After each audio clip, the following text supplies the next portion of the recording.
podcast about the Bonnaroo Music and Arts Festival. I'm your host, Charla. I'm Daniel. How you been doing, Daniel? Really good. Things have been heating up a lot. You ever watch a TV show or a movie and there's two characters that you think are going to get together, but they're taking forever to get together and the tension is just killing you and you're like, would you do it already? You ever seen that? Yes. That's kind of how it feels between all of us Bonnaroovians and Bonnaroo right now. There's just a tension. Everybody knows that something might be up and we're just we don't know yet. Well, the tea leaves are kind of there. We'll talk more about that in a minute, but just looking at the conversation at a lot of the regular Bonnaroo haunts right now, on the Bonnaroo Reddit and on the 2 or 3 different Facebook groups and even InfoRoo, everybody's just okay, are we going to hear something soon? There's just a lot of will they, won't they right now. Right. It's a anybody's call right now. Yeah, it is. And it's interesting because a lot of other festivals are starting to heat up. There was talk about Austin City Limits starting to make plans for them now that Texas has opened up, right? Right. There's been a few others too. Peach Festival. Oh yeah, that thing in Scranton. So I guess the Dunder Mifflin office is going to be going to that one to go see Oysterhead or whoever else is playing. Yeah, that'll be fun. How would Dwight Schrute do at a festival? If you've got that Peach Festival in Scranton, how would he handle that? Somebody would need to bring.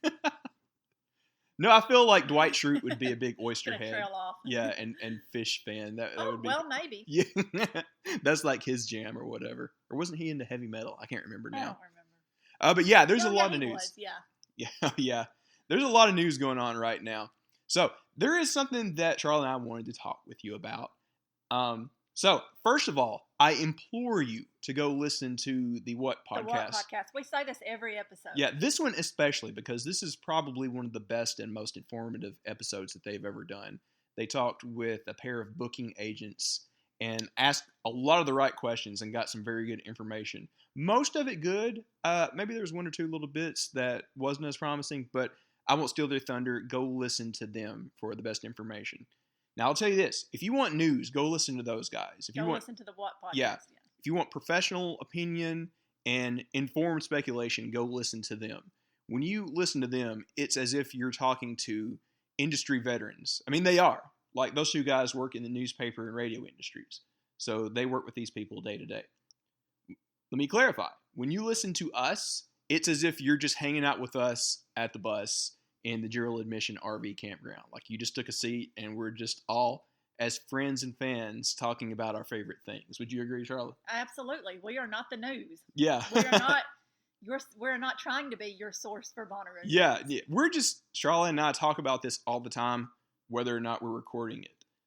Me and you had a nice Sunday afternoon lunch at a nice place in town yesterday, and I would say for a half hour we were talking about oh, do you think this is going to happen? Do you think that's going to happen? Right. Or whatever. Uh-huh. Yeah. We just love sharing our thoughts with you. And again, it's as if you were just talking with your friends next to the bus, you came out and hang out with us, which please do, by the way, once we actually do get to the farm. Yeah, we definitely invite you to come and see us on the farm. We're usually parked in general RV on the road between RV camping and tent camping. Yeah, we're not hard to miss.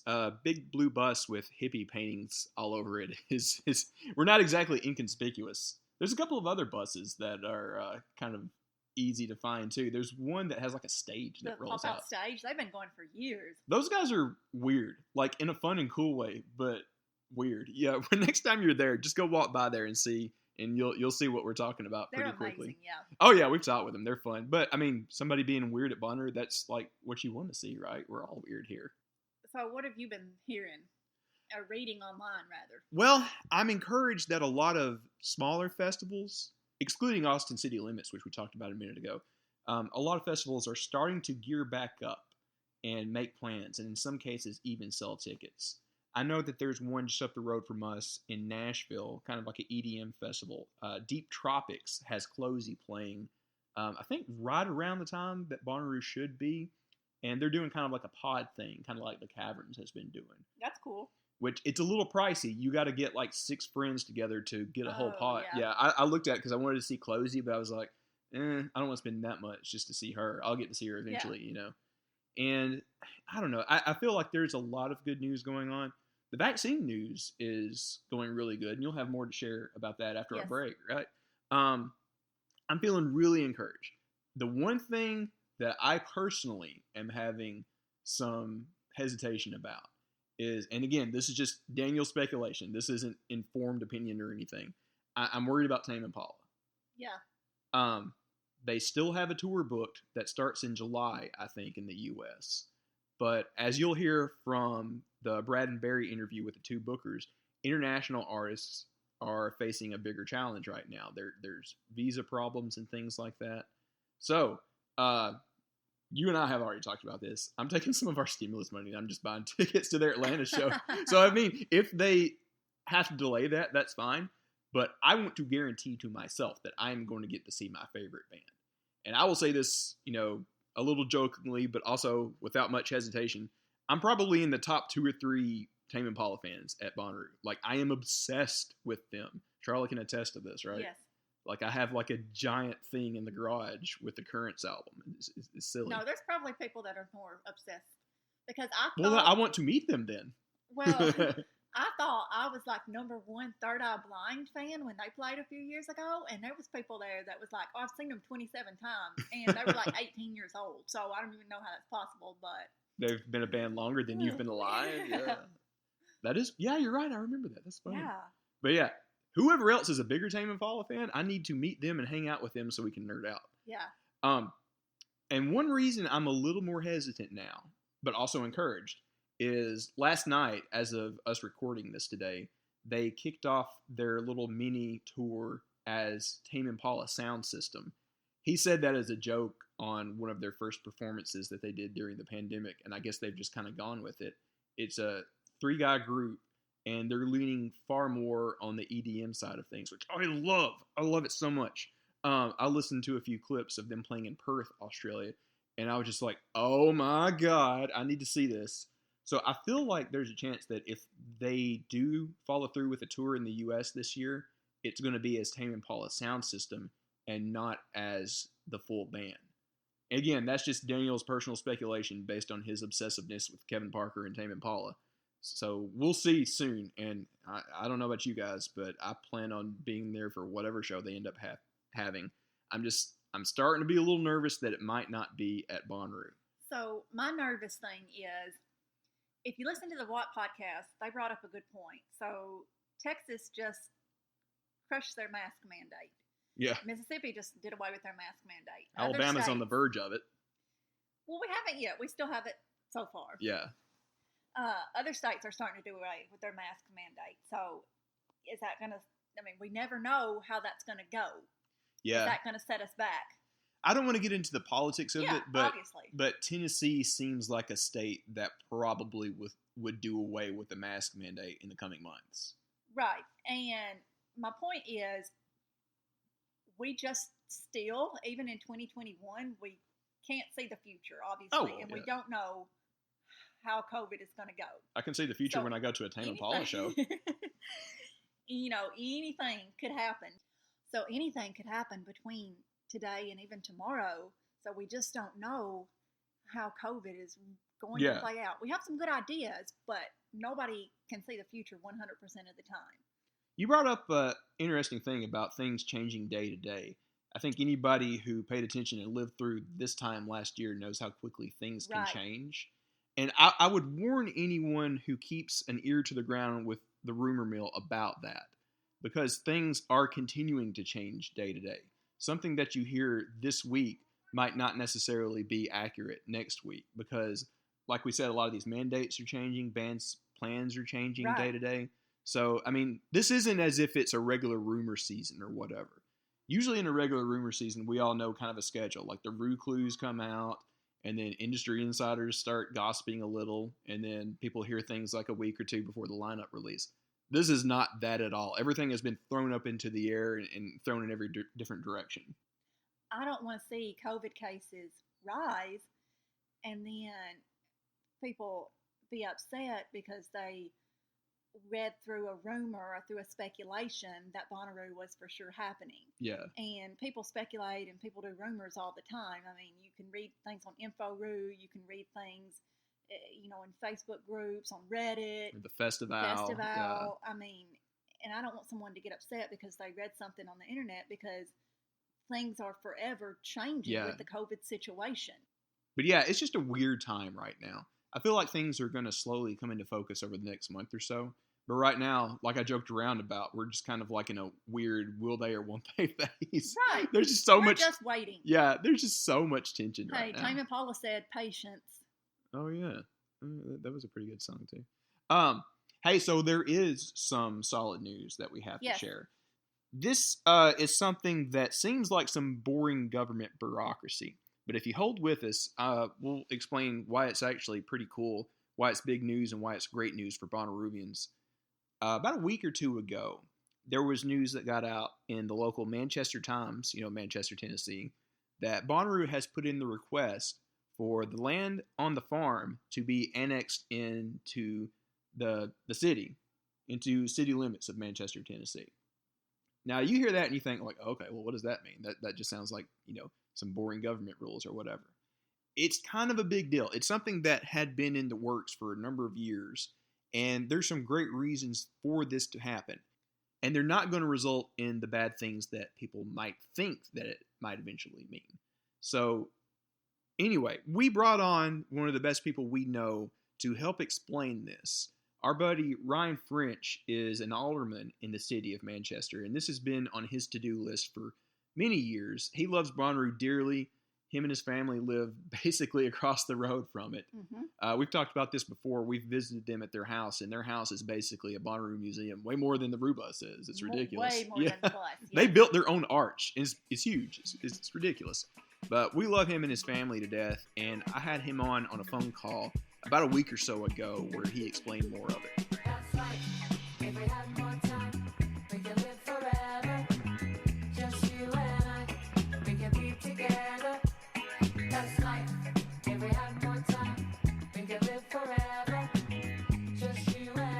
Hey, what's up, everyone?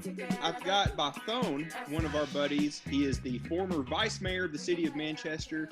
He is a current alderman with the city of Manchester. But perhaps more importantly, he's dad to a house full of rowdy boys, and he is the husband to Mrs. Bonnaroo. Mr. Ryan French, how's it going, man? Doing well. How about yourself, man?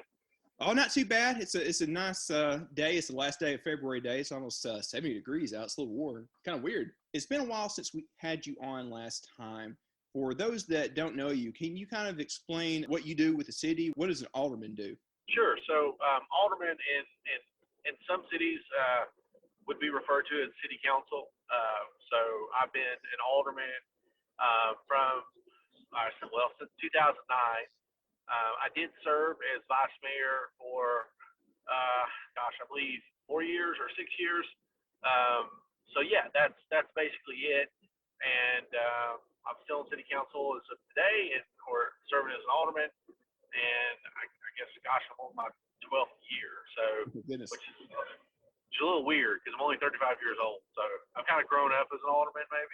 Started young. Hey, so tell me, how close is the TV show Parks and Rec to really doing small town government? Hey, I think small town government may be funnier than Parks and Rec at some point. So, it's pretty accurate. Well, I've come to know Manchester pretty well. I feel like you guys have your fair share of characters, just like on that show too. Oh God. Well, that's a whole nother show. All right, so there was some cool news the past couple of days. I think it was in the Manchester Times that the process has started for the farm to be annexed into city limits. So you and I have both, you worked a lot in small town government, and years ago my dad used to do kind of the same thing, and I've played around with some stuff trying to help out or whatever. But for those that aren't really in the nitty gritty, can you explain what annexation is and what does it mean? Yeah, so it's pretty simple. People are familiar with what county they live in, and usually within counties you have the creation or chartering, if you will, of municipalities, or as we like to call them, cities. And people get together, they create a charter, and they create a city, and typically that means that they want to offer additional services that maybe a county doesn't offer. So, for example, and just this realization, I know every poster that Bonnaroo's ever put out says Manchester, Tennessee, But the actual farm itself is not in the city limits of Manchester.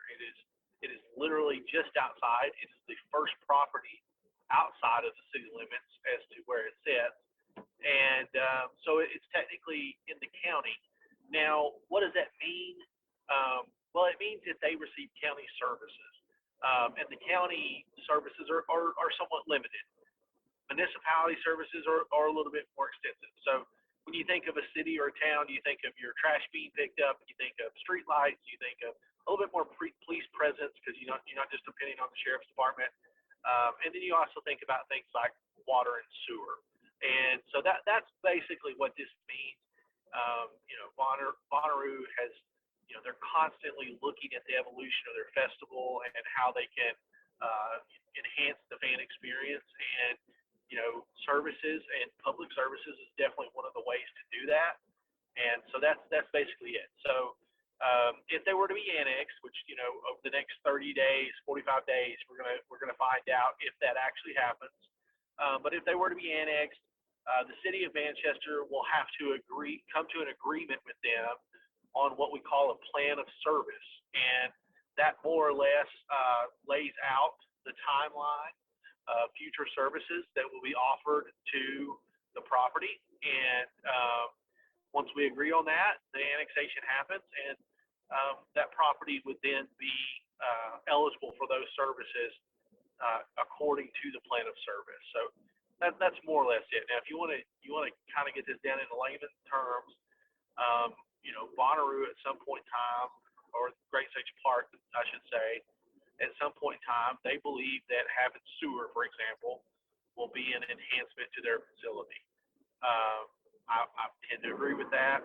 So if they want sewer, the only option they really have at that point is to become a member of the city of Manchester. So pun intended, that has been a big thing over the past number of years because without getting into the gross details, they've basically had to truck everything out, even from the fancy new bathrooms, right? Yeah. So, it's all trucked out. The city of Manchester does take on some of that, but it's not a hard line system, if you will. So everything goes into a truck and then goes somewhere, be that here or neighboring communities. I'm sorry, it's hard to talk about this kind of thing and turn it into a joke or laugh a little bit. Well, I mean, yeah, and some people may ask, why that's a big deal, but I mean, it is. Yeah, you do really have to think about it on these terms. Our town is, we're 11 or 12,000 people. When the Rubians come to town, we're talking about 100+ thousand people with staff and locals, and our systems are just quite frankly not set up to service 100,000 people. And so, you have to have these alternative ways, and trucking it off has always been one of those ways. And it's just this unique dynamic because we have to service, we want to service our community, we want to service Bonnaroo, but at the same time, we're still 12,000 people most of the year. So it's a unique small town problem. Yeah, I think a lot of Rubians do realize, but there may be some that don't, that we're basically creating one of the largest towns in Tennessee when we do come to Bonnaroo that one big weekend out of the year. So it does create not just with the funny bathroom issues, but there's a lot of similar things like that where you have to just create a town of 100+ thousand people for that one long weekend. You have to have services that a city would normally provide. Usually it's just kind of brought in from out of town to make that happen. And that's why, I thought that this whole annexation thing is a very forward-thinking move. It connects the services that you guys provide to the farm. So like those of us who come every year can take advantage of it. We may not see what all is going on behind the scenes, but we certainly do benefit from what is happening. It makes everything a lot easier. What are some of the other potential benefits of annexing the farm aside from the poop trucks and everything? Yeah, no, I think services is really kind of what it centers around. I think it's really that simple. I think that it looks, if you just think about it from a property owner perspective, if you want the most available services to your property, what route do you want to go? And this is that route. So that's it. Now, is speaking to the terms of being a partner. That's the key of what Bonnaroo is looking for and what Great Sage Park is looking for. But I think they have great partnerships already within the city and the county. I think this at the end of the day really boils down to available services. I mean that's the meat and potatoes, if you will, to use a Southern term. No, that's a good term. All right. So one other thing I wanted to ask you about, when a lot of regular Ruvians have read about this in the past few days on like the Loophole to Reality Facebook group, they have brought up the idea like, well, if this is going to be in city limits now, are we going to have to worry about noise ordinances or anything like that? Like, are they going to shut the music down at a certain hour? I've understood that's nothing to worry about. Is that right? Yeah, there's no concern with that. I mean, if first of all, if there were a concern of that, Bonnaroo is not going to request to be annexed, right? I mean, they're not going to play by rules that don't allow their business model to prosper, first and foremost. But no, I mean that's not really a concern. Again, like over the next 30 days or so, we're really going to be kind of going through the steps of this and figuring out exactly what the annexation terms are, or potential terms are. But those types of things are, yes, we do have sound ordinances in the size of the city limits, but they're very specific about specific things. If we are required, for example, to change an ordinance to make this fit, that's not something that's impossible. And if you're an alderman and you're voting on this, you have to understand that things like that come with it, and everyone does. So those are concerns that really will be they'll be mitigated through this annexation process or potentially through the process. So that is something Ruvians do not need to concern themselves about. The only thing that this means to Ruvians is the fact that you're going to have potentially a support system of infrastructure, be that sewer, be that potentially in the future roads, easier access, those kinds of things. That's really all this is going to be. I can't. First of all, I am a Ruvian. I haven't missed one. I don't plan on missing one. I can't come up with a negative aspect to this whole deal. Well, here's a good metaphor. Before we started recording, you and I were talking about the Atlanta Braves. Me and you are both huge fans. When you go to a Braves game at their new stadium that they've had for a few years, there is enormous infrastructure. They have parking decks all over the place, and they have it down to a science about when to get you in a certain deck, what time to get you there. It's seamless going to a Braves game. That kind of infrastructure is what this annexation eventually allows for. Like, there won't be that much big of a problem in a few years of giant lines on the side of I-24, for example, right? Bonnaroo is on a couple of old country roads. If there's some opportunity there to enhance that infrastructure, then that counts too. So, when I say infrastructure, we're talking in terms of potentially you're looking at roads, you're looking at sewer, you're looking at all kinds of things. But yeah, those are the kind of benefits that are potentially there. Well, listen, man, between Bonnaroo and the Braves stuff, I'm glad that me and you can be good buddies. I know I speak for a lot of Bonnaroovians when I say we really appreciate your work, and we appreciate everybody in the city of Manchester that puts up with us for a week or two out of the year. Y'all are the best hosts. Can't thank you enough, and we can't wait to get back up to Manchester to hang out with you again. Yeah, and everybody stay healthy. Wear your mask. Let's make this thing happen in September. I think there's some exciting things coming around the corner that are going to they're going to be meaningful to people. We got to make sure we get through this situation and take your vaccine when you get a chance to do that if you want to, and let's have fun this year. Sounds good, man. Well, you guys stay safe. We'll talk to you before too long. All right. Thanks, Daniel. Thanks, dude.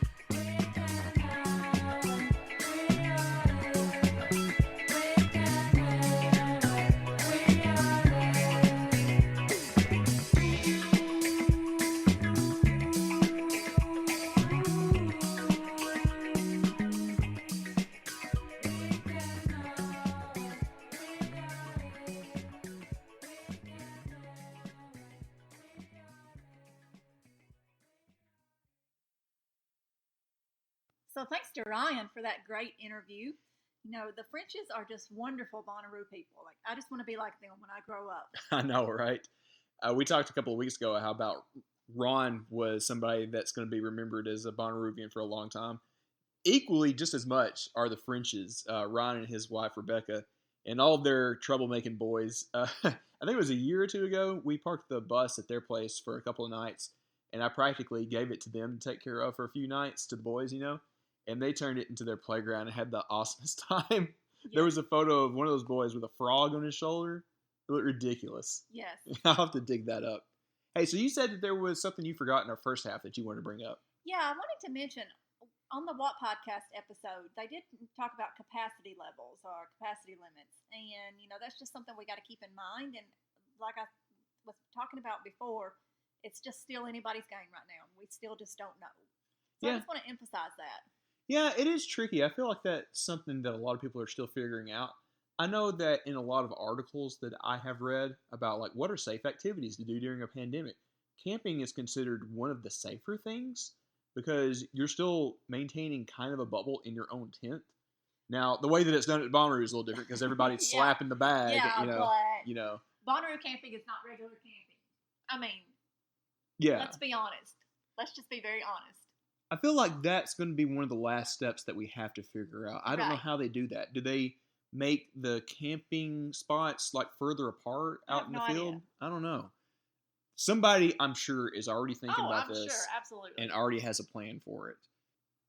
But yeah, I think you're right to be thinking about that because that is something that we are all going to have to plan ahead for. So, for instance, when we did the Speakeasy Roo over at Lindsay's place, you know, Lindsay from Roo Fitness, we were careful to kind of space the campsites like pretty far apart and be careful about that. Right. Somebody, like I said, is already thinking about that. I don't know how it's going to work at Bonnaroo, but I'm sure that's something that is going to be in the plan. But yeah, we should all be thinking ahead about, okay, how can we do that safely? So maybe no slap in the bag this year. We'll see. I don't know. Well, I'm just saying it's anybody's game right now. We don't know the future. Yeah. So yeah, that's true. But these are all good things to be thinking about. You're right. So I have some information to share, some personal news. Really? I think I know what it is. So I got my second dose of the Moderna vaccine. All right. So that is the Dolly vaccine, right? It is, yes. I mean, she didn't go in the lab herself and make it. Or maybe she did. I don't know. She's kind of a saint already.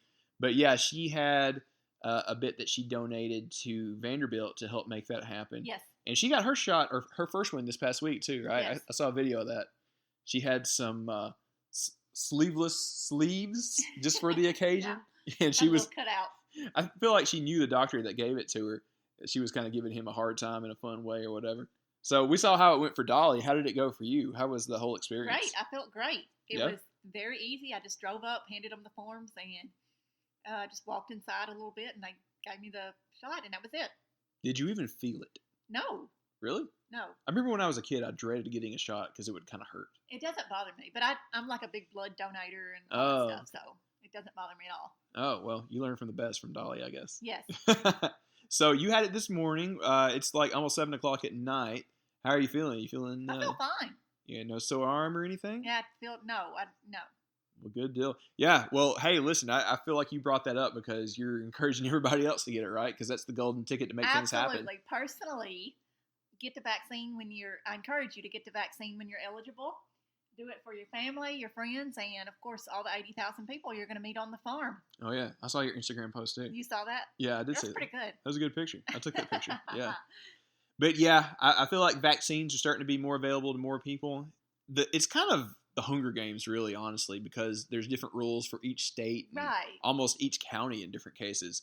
So do your homework, call around, find your local health department. It's starting to go to some pharmacies. It'll take a little work to call around and find where you can get it, but do that because, like I said just a second ago, that's the golden ticket to getting back to normal. Like Daniel said, it's different in every state, but find out what you need to do in your state, in your local area to get your vaccine. Mm-hmm. Find out where you're at on the list. We don't know yet how music festivals may handle that kind of thing, but just from a personal perspective, Charlotte and I, we like to travel, and we've been looking into how you might cross borders after you've gotten the vaccine, which looks like it might happen later this year. Maybe it'll happen with festivals. I don't know. Again, like you said before, it's too soon to tell. Festivals and traveling, that is both of those things were my life. So, so getting the shot will make both of those things happen. Yeah. Very last thing we have for you on the podcast, we did have some questions and some jokes from the Twitterverse this week. Yeah, I knew that we would be recording this tonight, so I asked on Twitter, like, hey, you got any questions, stories, jokes, anything like that? We got a couple of replies.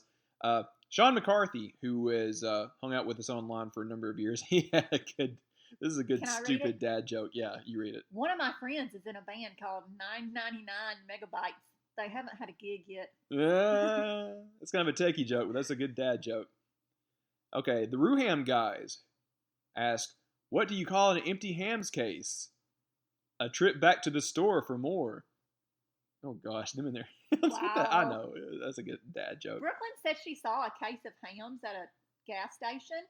Really? A case. And it was $7. And she thought that was a mistake, so she left. No, that's just the kind of beer that is. Oh my God.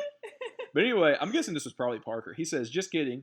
If y'all could make one headline addition to this year's Rue, who would it be? So we talked about this. Tame Impala, I'm afraid of. So who would potentially replace them? I replied with a gif of Lady Gaga. I would say Gaga. I mean, that's the rumors that's floating around, but like we say, that's rumor and speculation. So who knows? I kind of feel like Gaga is inevitable. It's just a matter of when.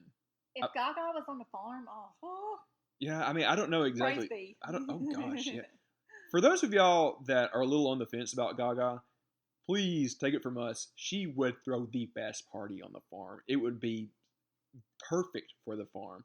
I mean, I don't know if it's going to be this year, next year, whenever, but I feel like it is inevitably going to happen at some point, and it is going to be a rager. I cannot wait. So last one, we got a question from Kevin Bolton. He said that he's a 2-year veteran, and he has a good question. He said, we've heard a lot of general first-timer advice. What advice would you give to first-timers who want to go to Bonnaroo who are absolute neat freaks, meaning they shower every day, doesn't like sweaty or dirty feeling, etc.? So I know you have strong feelings on this, so why don't you take it first? Well, I said, and a couple other people said this as well, budget for the showers. Someone else was mentioning do an extra $5 or $10 a day for those showers. Absolutely essential, absolutely necessary. As far as neatness at your campsite, trash can at your campsite. Oh yeah, number one thing. Absolutely helps. Yeah. And not just those bags that they give you, but an actual literal trash bin. Yeah, we keep one in the Rue bus that we take to Bonnaroo and camping, and oh my goodness, it helps save so much trash getting strewn around all over the place. I think you can even go to like some camping stores online or in person and buy these little pop-up bins that are kind of cool. You know what I'm talking about? Yes. I saw one of those at like Cabela's or something years ago or whatever. I don't know why we don't have one. And you have also had a really good system for keeping everything kind of organized.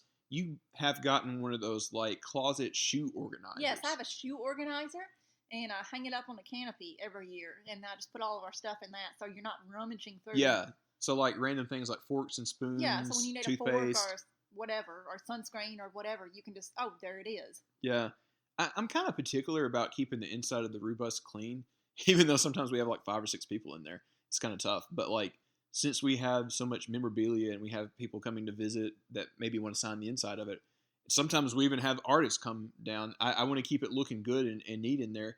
And Charlotte has kept some like big Tupperware containers to keep a lot of random things. We got a couple of shelves in there. But as far as like your campsite goes, yeah, I would agree. The trash can, one of those shoe organizers, and maybe just a couple of Tupperware things to keep random things in. Because you guys know how easy it is for stuff to just get thrown all over the place. We always think that like we're going to stay organized, and maybe it does on Thursday and Friday, but by Saturday and Sunday, everything is everywhere and just becomes a mess. So just think ahead of like where you want to keep everything, and that helps a lot. Yes. You got any other thoughts on that? No, just as far as like showers, baby wipes throughout the day, battery-powered fans at your campsite help also. Mm-hmm. Oh, something else about the showers too. So I am also a believer in these showers. They can be a little expensive, but they do happy hours at the showers at random times. I forgot about the happy hour shower. I think it's from 2 to 4 p.m., which is weird because there's usually a band playing that you want to see at that time. Well, that's why it's the happy hour. Well, yeah. But if you go at that time, it's like half off, and you don't really have to wait in line in the heat. I know this is hard to think about because it's technically still winter this week, and everybody's still a little cold. But in the heat at Bonnaroo, if you can stay in that cold water for about 15 minutes, it just kind of re-energizes you for the rest of the day. So yeah, the showers are a little pricey, but it's one of those things that honestly is worth it. And those camp showers, you can get those solar showers that you yeah. put on top of your car. Those help a lot too. Yeah, I think you can get one of those for like $10 or less on Amazon. They are a big black bag. You can slap a bag with that too, I guess. Yeah. The thing about that is you have to haul the water back and forth every day. Yeah, that gets a little tough. I've hated having to do that. It sucks having to go to the water spigot to fill that thing up and carry back about 30-something pounds back to your campsite. But when you come back at like 3, 4 a.m. and you feel all grungy and want to take a real quick camp shower right before you go to bed, it feels so good. And you'll sleep so good after you feel clean, you know. So, yeah, I would try it out. Buy one. You know, it's less than $10. Just give it a try and see if you like it. And if not, just go to those happy hour showers. That helps a lot, too. So, does that do it for this week? Yeah, that's plenty enough. I think we covered it all. I still feel like there's probably something going to come before too long. I just got a gut feeling, man. I mean, hopefully. Yeah. I mean, we'll get to like September, and they will have not put out anything, and everybody will just be like, "We going? We going? Yeah, we all going to show up there anyways. You know? I mean, we got a lot of musicians in the Bonnaroo community. We can just play it ourselves, you know. But no, I don't know, man. I feel like it could be any minute. So if and when it does, we'll do a little bonus episode to have our reactions, talk about it a little bit. But if you don't hear from us between now and then, we'll talk to you next week. Get out there and radiate positivity.